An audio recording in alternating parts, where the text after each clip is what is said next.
رضیہ اپنے کمرے میں چلی گئی۔ تقریباً آدھے گھنٹے بعد وہ واپس آئی۔ اس نے لباس تبدیل کر لیا تھا اور چہرے پر تازہ ہلکا میک اپ بھی نظر آ رہا تھا۔ یہ عورتیں بھی عجیب مخلوق ہیں، کسی کے مرنے پر تعزیت کے لیے بھی جائیں تو میک اپ کرنا نہیں بھولیں گی۔ وہ بیگ کندھے پر لٹکائے ہوئے باہر نکل گئی۔ میں اپنی جگہ پر بیٹھا اسے دیکھتا رہا۔ کچھ دیر بعد کار کا انجن سٹارٹ ہونے کی آواز سنائی دی اور پھر میں نے کار کو گیٹ سے باہر جاتے ہوئے دیکھا۔ میو ہسپتال وہاں سے کافی دور تھا۔ اگر وہ ہسپتال سے جلد فارغ ہو بھی گئی تو بھی واپسی میں کم از کم 2 گھنٹے ضرور لگیں گے، اور ہمیں جو کچھ بھی کرنا تھا انہیں 2 گھنٹوں میں کرنا تھا۔ لیکن نوری کا مسئلہ ابھی باقی تھا، لیکن شاید قسمت ہم پر مہربان تھی۔ تقریباً آدھے گھنٹے بعد یہ مسئلہ بھی خود بخود حل ہو گیا۔ دوپہر کا کھانا عام طور پر 3 بجے کے قریب تیار ہوتا تھا اور نوری سودا سلف لینے کے لیے 12 ساڑھے 12 بجے کے قریب مارکیٹ جاتی تھی۔ وہ 12:30 بجے کے قریب ٹوکری اٹھائے جانے لگی تو 1-2 کام اسے میں نے بھی بتا دیے جن میں چند منٹ اور لگ سکتے تھے۔ نوری کے جانے کے بعد چند منٹ بعد ہی میں حرکت میں آ گیا۔ نرگس کو ہال کمرے میں ایسی جگہ بٹھا دیا جہاں سے وہ باہر کی گیٹ پر نگاہ رکھ سکتی۔ میں رضیہ والے کمرے کے سامنے آ گیا۔ دروازہ لاک تھا۔ میں نے راجستھان میں بڑے بڑے کھیل کھیلے تھے، بڑے کٹھن مراحل سے گزرا تھا، بڑے تجربات ہوئے تھے۔ یہ معمولی سا تالا تو میرے سامنے کوئی اہمیت نہیں رکھتا تھا۔ میں تیز تیز قدم اٹھاتا ہوا کچن میں پہنچ گیا۔ وہاں مجھے ایک تار مل گیا۔ یہ تار نوری نے غالباً سنک کی نب میں لگی ہوئی جالی کے سوراخ صاف کرنے کے لیے سنبھال کر رکھا تھا۔ میں وہ تار اٹھا کر رضیہ کے کمرے کی طرف بھاگ کھڑا ہوا۔ اس تار کی مدد سے دروازے کا قفل کھولنے میں 1 منٹ سے زیادہ نہیں لگا۔ حال میں بیٹھی ہوئی نرگس مجھے نظر آ رہی تھی۔ میں نے اس کی طرف دیکھتے ہوئے دائیں ہاتھ کا انگوٹھا اٹھا دیا اور دروازہ کھول کر اندر داخل ہو گیا۔ اسٹیل کی خوبصورت الماری کھول کر میں نے سب سے پہلے نچلے خانے میں ہاتھ ڈالا اور اندر لگا ہوا کھٹکا ہٹا دیا اور اٹھ کر الماری کو بھی اس کی جگہ سے گھما دیا اور مڑ کر ڈریسنگ ٹیبل کی طرف دیکھنے لگا۔ چابیوں کا وہ گچھا عام طور پر ڈریسنگ ٹیبل کے اوپر ہی پڑا رہتا ہے، لیکن اس وقت نظر نہیں آ رہا تھا۔ رضیہ نے کمرے کے دروازے کو لاک کرنا شروع کر دیا تھا تو ظاہر ہے چابیوں کا گچھا بھی کہیں سنبھال کر رکھا ہوگا۔ میں بیڈ کے اوپر سے گھوم کر ڈریسنگ ٹیبل کی طرف آ گیا اور ڈریسنگ کی دروازے کھول کر چابیوں کا گچھا تلاش کرنے لگا، لیکن وہ کہیں نظر نہیں آیا اور مجھے یقین کر لینا پڑا کہ چابیوں کا وہ گچھا رضیہ نے کہیں اور چھپا کر رکھ دیا تھا یا اپنے پرس میں ڈال رکھا تھا۔ میں دوبارہ اسٹیل والی الماری کے سامنے آ گیا اور جھک کر پیچھے دیوار میں خفیہ الماری کے ہضمی قفل کا جائزہ لینے لگا اور پھر اس تار سے وہ تالا کھولنے کی کوشش کرنے لگا جس سے دروازے کا تالا کھولا تھا۔ یہ تالا کھولنے میں مجھے کچھ دشواری پیش رہی تھی۔ ایک تو تار تالے کے سوراخ میں ٹھیک سے فٹ نہیں آ رہا تھا اور پھر مجھ پر گھبراہٹ سی طاری تھی، جانتے ہوئے بھی کہ کسی مداخلت کا اندیشہ نہیں تھا۔ نہ جانے کیوں میرے ہاتھ کانپ رہے تھے اور دل کی دھڑکن بھی خاصی تیز ہو رہی تھی۔ میں تالے سے ہاتھ ہٹا کر گہرے گہرے سانس لینے لگا۔ اپنی کیفیت پر قابو پانے کے بعد دوبارہ کوشش شروع کر دی۔ 4-5 منٹ اور ضائع ہو گئے۔ مجھے دانتوں پر پسینہ آ گیا۔ کمبخت تالا کسی طرح کھل کر نہیں آ رہا تھا۔ میں ایک بار پھر ڈریسنگ ٹیبل کی طرف آ گیا اور دروازوں میں کوئی ایسی چیز تلاش کرنے لگا جس سے تالا کھولنے میں مدد مل سکے، اور آخر کار مجھے ایک ایسا کی رنگ مل گیا جس میں پلاسٹک کے ایک تکونے ٹکڑے پر کسی بڑی کمپنی کا مونوگرام بنا ہوا تھا۔ وہ کی رنگ ایک عام سی تار سے بنا ہوا تھا۔ میں نے چھلا کھول کر تار کو سیدھا کر لیا اور ایک بار پھر تالے پر قسمت آزمائی کرنے لگا، اور اس مرتبہ مجھے مایوسی نہیں ہوئی۔ صرف 2 منٹ کی کوشش کے بعد کلک کی ہلکی سی آواز ابھری اور تالا کھل گیا۔ میں نے دروازہ کھول دیا۔ اس کے ساتھ ہی میری آنکھوں میں چمک ابھر آئی۔ جس طرح رضیہ نے 2 روز سے کمرے کا دروازہ لاک کرنا شروع کیا تھا، اس سے مجھے اندیشہ تھا کہ اس نے ساری چیزیں بھی اس خفیہ خانے سے نہ ہٹا دی ہوں، لیکن میرا یہ اندیشہ بے بنیاد نکلا۔ ہر چیز اپنی جگہ موجود تھی۔ سب سے پہلے میں نے اپنا تھیلا اٹھا کر بیڈ پر پلٹ دیا اور ایک ایک چیز کو دیکھنے لگا۔ تمام زیورات موجود تھے مگر ایک انگوٹھی نہیں تھی۔ وہ انگوٹھی مجھے اچھی طرح یاد تھی کہ اس پر ہندوؤں کے گنیش دیوتا یعنی ہاتھی کے سائڈ پوز کا نقشہ ابھرا ہوا تھا اور اس کی آنکھ میں ننھا سا سوراخ یا کود جڑا ہوا تھا۔ گنیش دیوتا کے کسی عقیدت مند نے یہ انگوٹھی خاص طور پر بنوا کر کسی مندر میں بھینٹ کی ہوگی، اور اب وہ انگوٹھی نہیں تھی۔ میں نے تمام زیورات دوبارہ تھیلے میں ڈال لیے۔ الماری میں رکھے ہوئے کرنسی نوٹوں کے بنڈل بھی اٹھا کر تھیلے میں ڈالنے لگا، اور پھر رضیہ کے ذاتی زیورات کے ڈبے بھی خالی کر دیے۔ تمام زیورات میرے تھیلے میں منتقل ہو چکے تھے اور خالی ڈبے اسی طرح الماری میں رکھ دیے اور آخر میں سب سے نچلے خانے میں فائلیں اٹھا کر دیکھنے لگا۔ یہ رضیہ کے چند روزہ شوہر الہاز کی جائیداد کے کاغذات تھی۔ میں ابھی یہ فائلیں دیکھ رہا تھا کہ دروازے کی طرف سے آہٹ سن کر اچھل پڑا۔ میں نے تیزی سے مڑ کر دیکھا، وہ نرگس تھی۔ اس کے چہرے پر ہوائیاں اڑ رہی تھیں۔ وہ آ گئی، جلدی کرو۔ کون؟ میرے دل کی دھڑکن تیز ہو گئی۔ میرے ذہن میں رضیہ کا خیال ابھرا۔ نوری، نرگس بولی، وہ ابھی ابھی گیٹ میں داخل ہوئی ہے۔ میرے منہ سے گہرا سانس نکل گیا۔ میں نے وہ فائلیں بھی اپنی تھیلے میں ٹھونس لی۔ رضیہ کی بے اعتنائی اور رویے سے مجھے دکھ پہنچا تھا اور میں اسے زوردار چپل لگانا چاہتا تھا تاکہ اس کے ہوش ٹھکانے آ جائیں۔ نرگس واپس جا چکی تھی۔ میں نے خفیہ الماری کا دروازہ بند کر دیا۔ تالے میں کیلنگ والا تار ابھی تک پھنسا ہوا تھا۔ میں نے جھٹکا دے کر تار باہر کھینچ لیا اور دروازے کو دوبارہ لاک کرنا ضروری نہیں سمجھا۔ بڑی عجلت میں الماری کو گھما کر اس کی جگہ فٹ کیا اور نیچے جھک کر کھٹکا اس کی جگہ جما دیا اور اٹھ کر کھڑا ہو گیا۔ تھیلے کو ہاتھ میں پکڑ کر میں دروازے کے قریب آ گیا اور محتاط انداز میں راہدری میں جھانکنے لگا۔ کچن کی طرف سے نوری اور نرگس کے بولنے کی آوازیں سنائی دے رہی تھیں۔ میں کمرے سے نکلنا ہی چاہتا تھا کہ ایک اور خیال آتے ہی رک گیا۔ نوری میرے پاس تھیلا دیکھ کر مشکوک ہو سکتی تھی۔ میں مڑ کر کمرے میں ادھر ادھر دیکھنے لگا۔ دفعتاً میرے دماغ میں روشنی کا ایک جھماکہ سا ہوا۔ باتھ روم میں میرے کپڑوں کے 2 جوڑے ٹنگے ہوئے تھے۔ یہ کپڑے لانڈری میں دینے تھے مگر کئی روز سے بھول رہا تھا۔ میں نے وہ کپڑے تھیلے میں ٹھونس لیے۔ ایک بار پھر محتاط انداز میں دروازے کے باہر جھانکا، پھر کمرے سے نکل کر بڑی آہستگی سے دروازہ بند کر دیا۔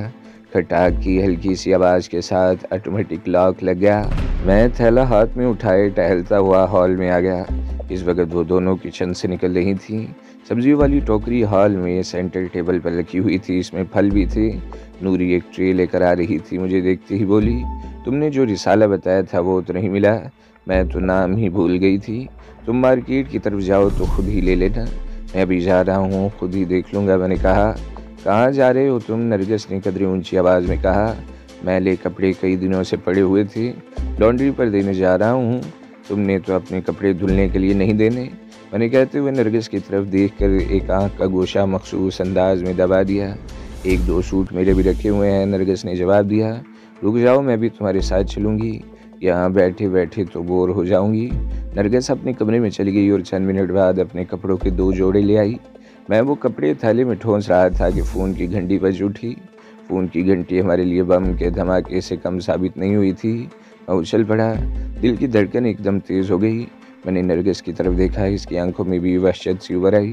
نوری اس وقت ٹوکری میں سے پھل نکال کر ٹرے میں رکھ رہی تھی۔ اس نے وہ کام وہی چھوڑ دیا اور آگے بڑھ کر فون کا ریسیور اٹھا لیا۔ وہ کچھ دیر تک فون پر ہوں ہاں کرتی رہی، پھر ماؤتھ پیس پر ہاتھ رکھ کر میری طرف دیکھتے ہوئے بولی، رضیہ بی بی کا فون ہے، تم سے بات کرنا چاہتی ہیں۔ میں نے تھیلا نرگس کے حوالے کر دیا اور آگے جا کر نوری کے ہاتھ سے ریسیور لے لیا۔ میں رضیہ بول رہی ہوں نا جی۔ میری ہیلو کے جواب میں دوسری طرف سے رضیہ کی آواز سنائی دی، ایک ٹریجڈی ہو گئی ہے۔ وہ تو مجھے معلوم ہے، تمہاری دوست کا ایکسیڈنٹ ہوا تھا، لیکن میری دوست کا انتقال ہو گیا ہے۔ رضیہ نے میری بات کاٹ دی۔ وہ بہت زیادہ زخمی ہوئی تھی اور خون بھی بہت زیادہ بہہ چکا تھا۔ وہ بیچاری تو ختم ہو گئی، اس کا شوہر بھی شدید زخمی ہے، اس کے بچنے کی بھی کوئی توقع نہیں۔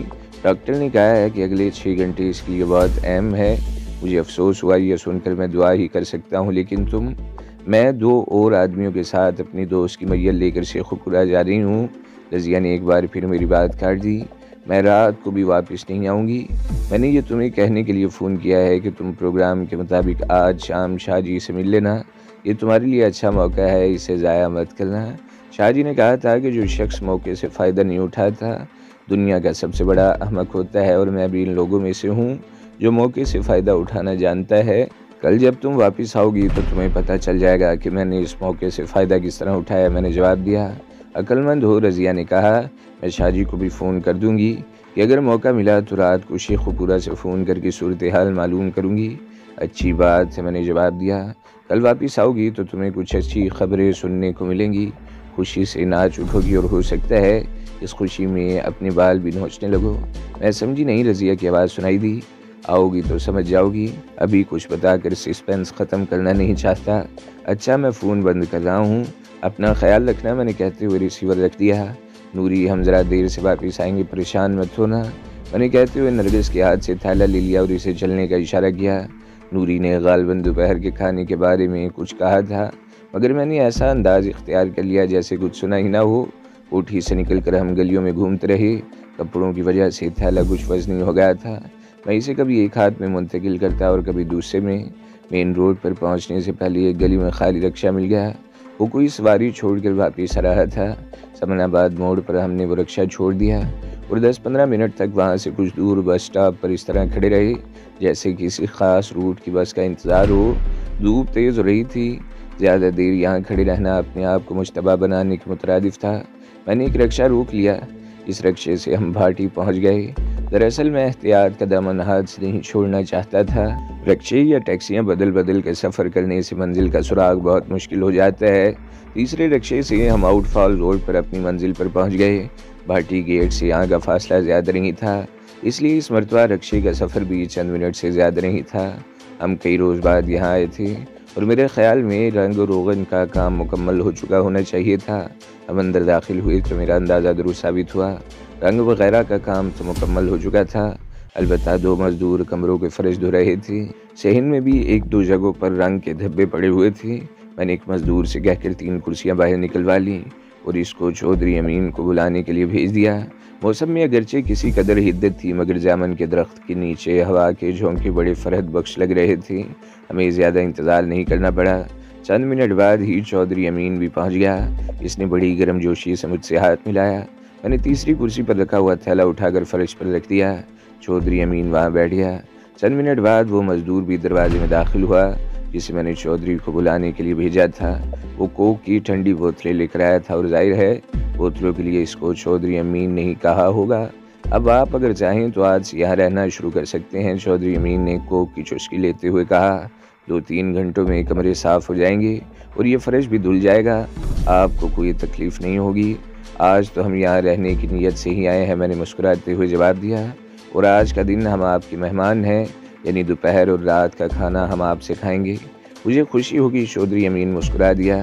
کھانے کے لیے کسی ہوٹل میں چلے جا، یہی منگوا لیں گے۔ میں نے اس کی بات کاٹ دی۔ ہم نے ناشتہ دیر سے کیا تھا اور ابھی تو وہی ہضم نہیں ہوا۔ 3 بجے کھانا کھائیں گے۔ ہم کچھ دیر باتیں کرتے رہے، پھر اٹھ کر اندر آ گئے اور کمروں کا جائزہ لینے لگے۔ آخری بار جب میں آیا تو سامان والے کمرے کی چابی چودھری امین کو دے گیا تھا۔ اس نے سامان دوسرے کمرے میں رکھوا کر اس کمرے میں بھی رنگ کروا دیا تھا۔ تمام کمرے صاف ہو چکے تھے۔ ایک مزدور آخری کمرے کی صفائی کر رہا تھا۔ نرگس کو اچانک ہی جیسے کچھ یاد آ گیا، وہ تیزی سے باہر نکل گئی اور وہ تھیلا اٹھا لائی جو باہر ہی چھوڑ دیا تھا۔ ہم اس کمرے میں آ گئے جسے ہم نے اپنے بیڈ روم کے طور پر منتخب کیا تھا۔ دونوں مزدور کام سے فارغ ہو گئے تھے، اب صرف آنگن کی صفائی کا کام رہ گیا تھا۔ میں نے موقع سے فائدہ اٹھایا اور ان سے بیڈ روم وغیرہ اٹھوا کر اس کمرے میں رکھوانے لگا۔ چودھری امین بھی اس کام میں ہماری مدد کر رہا تھا۔ نرگس اپنی مرضی کے مطابق سامان سیٹ کروا رہی تھی۔ 3 بجے تک وہ کمرہ سیٹ ہو گیا۔ میں جانتا تھا کہ اس میں وقتاً فوقتاً کچھ نہ کچھ تبدیلیاں بھی ہوتی رہیں گی۔ چودھری امین ایک مزدور کو ساتھ لے کر کسی ہوٹل سے کھانا لینے کے لیے چلا گیا۔ نرگس نے کراکری والے کارٹن کھول لیے اور کچن میں برتن وغیرہ سیٹ کرنے لگی۔ میں بھی اس کی مدد کرنے لگا۔ ہم دونوں اس طرح کام کر رہے تھے جیسے میاں بیوی اپنے نئے گھر کی آراستگی میں مصروف ہوں۔ نرگس نے سب سے پہلے فریج کچن کے باہر کی طرف دروازے کے ساتھ رکھوا دیا۔ یہ جگہ غالباً فریج ہی کے لیے مخصوص تھی۔ دیوار کے ساتھ پلگ بھی لگا ہوا تھا۔ فریج کا سوئچ آن کر دیا گیا تھا، لیکن فی الحال اسے استعمال نہیں کر سکتے تھے۔ اسے کم از کم 7-8 گھنٹے خالی ہی چلنا تھا۔ کچن میں ہیٹر بھی لگا دیا گیا۔ چودھری امین کھانا لے کر آیا تو باہر جامن کے درخت کے نیچے ہی میز لگا دی گئی اور کھانا ہم نے وہیں بیٹھ کر کھایا۔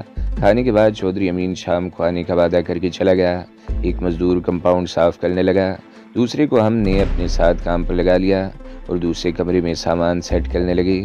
شام 6 بجے تک دوسرا بیڈ روم سیٹ ہو سکا تھا۔ میں نے سامان اس حساب سے خریدا تھا کہ 2 بیڈ رومز اور 1 ڈرائنگ روم ہو سکے، اور میں جانتا تھا کہ ان کمروں کو مکمل طور پر سیٹ کرنے کے لیے ابھی مزید سامان آتا رہے گا۔ ابھی تو بہت سارے سامان کی گنجائش تھی۔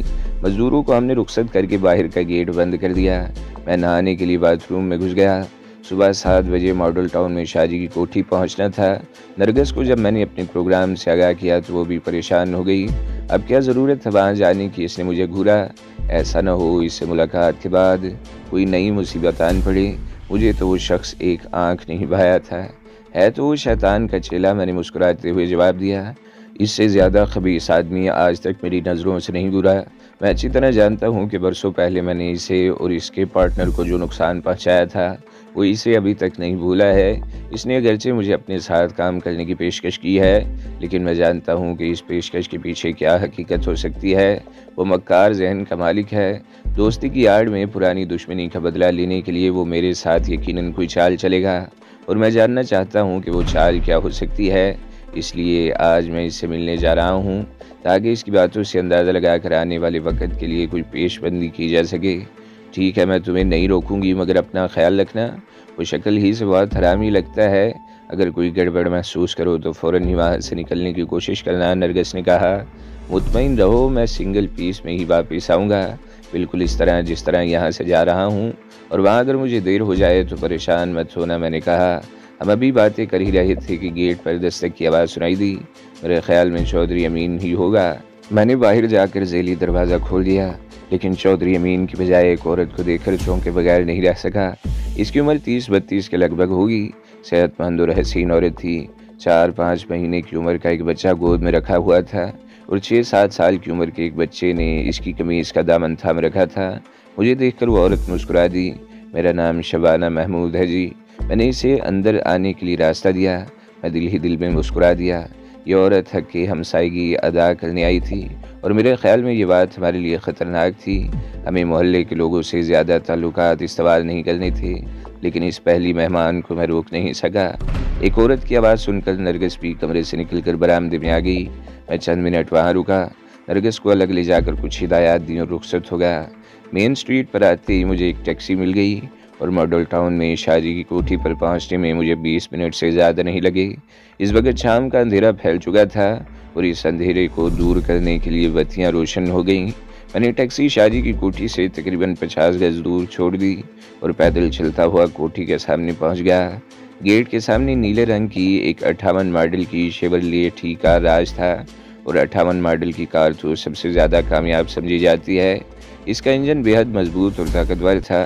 کوٹھی کے سامنے کھڑی ہوئی وہ شیوری دیکھنے میں اگرچہ پرانی لگ رہی تھی، لیکن میں جانتا تھا کہ اس کے انجن پر خاص توجہ دی جاتی ہوگی۔ یہ کار سمگلروں کی سب سے زیادہ پسندیدہ کار تھی۔ میں نے گیٹ پر کال بیل کا بٹن دبا دیا اور ادھر ادھر دیکھنے لگا۔ 1 منٹ بعد ہی گیٹ کا ذیلی دروازہ کھل گیا۔ وہ ایک لمبا تڑنگا آدمی تھا جو صورت سے ہی چھوٹا ہوا لگ رہا تھا۔ وہ چند لمحے میری طرف دیکھتا رہا، پھر اشارہ کرتے ہوئے بولا، اندر آ جاؤ، ناجی بابو شاہ جی تمہارا انتظار کر رہے ہیں۔ میں اندر داخل ہو گیا۔ اس وقت میرے دل کی دھڑکن تیز ہو گئی اور ذہن میں طرح طرح کے وسوسے سر ابھارنے لگے۔ ایک اندیشہ یہ بھی تھا کہ دوپہر کو ٹیلی فون پر میری باتوں سے مشتبہ ہو کر رضیہ واپس نہ آ گئی ہو۔ اگر ایسا ہوا تو میرے لیے بہت خطرناک ہوگا۔ رضیہ بڑی خرانٹ عورت ہے، بلا چونچ راہ میری ہر بات مان لیتی تھی، لیکن وقت نے اسے بھی زمانے کی اونچ نیچ سمجھا دی تھی۔ اس کا اس سے بڑا ثبوت کیا تھا کہ وہ شاہجی جیسے شیطان سے مل کر کاروبار کر رہی تھی۔ میں نے کوٹھی میں داخل ہو کر بھی ادھر ادھر دیکھا۔ سامنے پورچ میں آگے پیچھے 2 کاریں کھڑی تھیں، لیکن ان میں رضیہ کی کار نہیں تھی۔ میں نے ایک بار مڑ کر چوکیدار کی طرف دیکھا، وہ گیٹ کے قریب ہی کھڑا میری طرف دیکھ رہا تھا۔ اس نے جس طرح مجھے نام سے مخاطب کیا تھا، اس سے میں نے اندازہ لگا لیا کہ وہ پرانا پاپی تھا۔ یا تو مجھے جانتا تھا اور اس نے مجھے پہچان لیا تھا، یا اسے بتا دیا گیا تھا کہ میں اس حلیے میں یہاں آنے والا ہوں۔ کوٹھی بہت شاندار تھی۔ برآمدے کی کشادہ سیڑھیوں اور فرش پر سفید ماربل کے بڑے بڑے ٹکڑے لگے ہوئے تھے۔ پلرز پر بھی ماربل ہی لگا ہوا تھا۔ اس زمانے میں کوئی کروڑ پتی ہی اتنی شاندار کوٹھی بنا سکتا تھا۔ تو دوستو، اگلی قسط سننے کے لیے ہمارے چینل کو ضرور سبسکرائب کریں، ویڈیو کو لائک کریں اور بیل کے آئیکن پر بھی کلک کر دیں تاکہ ہر جو آنے والی ویڈیوز ہیں وہ آپ کو سب سے پہلے ملتی رہیں۔